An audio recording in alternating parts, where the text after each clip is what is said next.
When I first begin to work with someone, I spend time explaining to them that their physical condition is not just physical.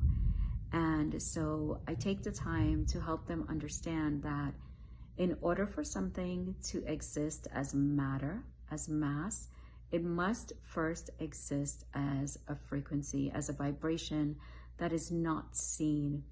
And so those unseen spaces of our thought patterns, our belief systems, things that are stored within our DNA, within the lineage of our family, our lessons and soul's agenda for our time on this planet are all tied into that unseen. And then it will manifest into matter so that we can take a look at it. The body is here to give us information. It tells us exactly what is going on based on the symptoms and location. And the more that someone can understand that and take a look at what might be behind it, it's the more of a chance of success at healing that they have. And so for some people, they want to do this, and for others, it seems a little bit too far-fetched, and that's totally okay, because it doesn't matter what route we choose, they're all connected. So if someone decides they're going to really focus on their physical body, their eating, their exercise, their supplements, they are going to be able to benefit from making those changes. And then they're going to see the other aspects of their lives that are intertwined with that unravel and show themselves. So the physical ailment is representative of the emotional, mental, and spiritual spaces that we cannot see. When I'm working with someone, I do my best to help them understand that, because it has been my experience,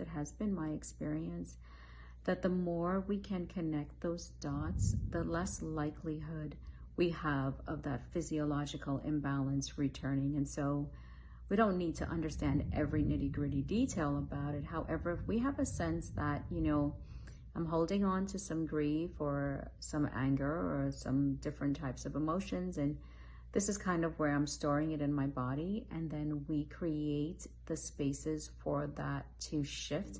And that does not have to be done with replaying the story or even going into the details of it. It can just be done through the body.